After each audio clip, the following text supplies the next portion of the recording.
अगर आप security assistant पदों पर सरकारी नौकरी हासिल करना चाहते हैं ना, तो कोचिन शिपयार्ड आपके लिए बहुत अच्छी अपॉर्चुनिटी लेकर आया है। और एक और अच्छी बात यह है कि इसके लिए जो आवेदन की प्रक्रिया है ना, वो भी शुरू हो गई है। आप ऑफिशियल वेबसाइट यानी कि cochinshipyard.in यहाँ पर जाकर अपना एप्लीकेशन फॉर्म सबमिट कर सकते हैं और इस भर्ती का हिस्सा बन सकते हैं। लेकिन उससे पहले आपको ये तो पता होना चाहिए ना कि क्या आप एलिजिबल हैं भी या फिर नहीं है। तो चलिए आपको फटाफट से ना हम बता देते हैं एक बार कि एलिजिबिलिटी क्राइटेरिया क्या है, आपके पास कौन से सर्टिफिकेट होने चाहिए, आपकी उम्र कितनी होनी चाहिए और साथ ही जब आप सिलेक्ट हो जाएंगे ना तो आपको सैलरी कितनी मिलेगी। तो चलिए सारी चीजों पर इसी वीडियो में बात कर लेते हैं।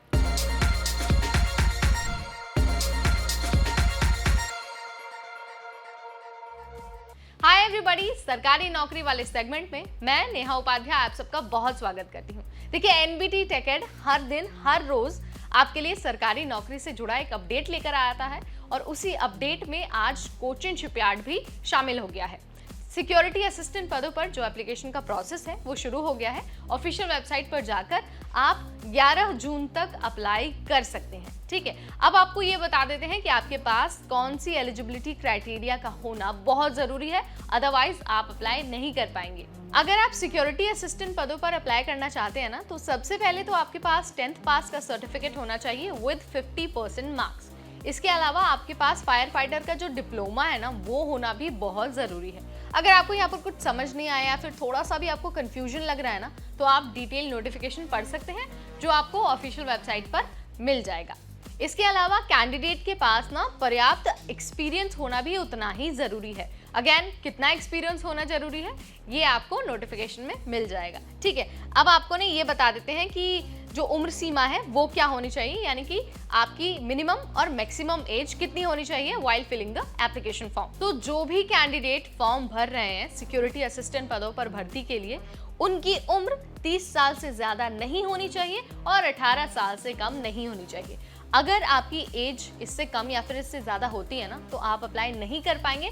लेकिन ये कंडीशन सिर्फ जनरल कैटेगरी के उम्मीदवारों के लिए है। रिजर्व कैटेगरी को रूल्स के अकॉर्डिंग उम्र सीमा में छूट मिलेगी। तो आपको यहाँ पर एलिजिबिलिटी क्राइटेरिया के बारे में इंफॉर्मेशन मिल गई, आपने फॉर्म भर दिया टाइम से पहले और आप सारी एलिजिबिलिटी क्राइटेरिया को कंप्लीट भी करते हैं। अब हम बात करते हैं सिलेक्शन प्रोसेस और उसके बाद मिलने वाली सैलरी के बारे में।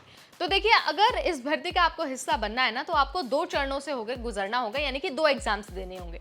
एक तो सबसे पहले आपका प्रैक्टिकल एग्जाम होगा, उसके बाद आपका होगा फिजिकल टेस्ट। क्योंकि आपको पता ही है सिक्योरिटी असिस्टेंट अगर आपको बनना है तो आपको फिजिकली भी उतना ही फिट होना जरूरी है जितना कि आप अपने डॉक्यूमेंट्स के साथ फिट हैं। तो सबसे पहले आपको प्रैक्टिकल एग्जाम देना है। अगर आप उस एग्जाम को क्रैक करते हैं तो आपको बुलाया जाएगा फिजिकल एग्जाम के लिए। और जब आप दोनों ही सेक्शंस को क्लियर कर लेते हैं तो आपको फाइनली सिक्योरिटी असिस्टेंट पदों पर भर्ती दे दी जाएगी।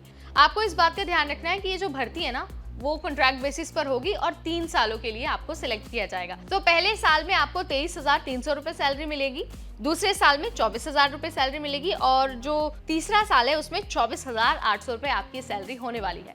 आपको याद रखना है कि इतनी ही आपको सैलरी मिलने वाली है। इसके अलावा जो पर्क्स और अलाउंसेस मिलते हैं ना सरकारी कर्मचारी वाले कैंडिडेट्स को, वो आपको नहीं मिलेंगे क्योंकि ये जॉब कॉन्ट्रैक्ट बेसिस की है।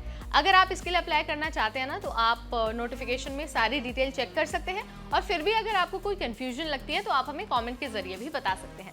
आई होप इस वीडियो ने आपकी मदद जरूर की होगी और अगर आप बहुत लंबे टाइम से इसकी तैयारी कर रहे थे या फिर इसका हिस्सा बनना चाह रहे थे, तो आप टाइम से पहले यानी कि आखिरी तारीख से पहले अपना फॉर्म भी सबमिट कर देंगे। फिलहाल इस वीडियो में इतना ही, फिर आएंगे हम एक और जानकारी भरी वीडियो लेकर। तब तक मुझे यानी नेहा को दीजिए इजाजत। Stay tuned to NBT टेकेड।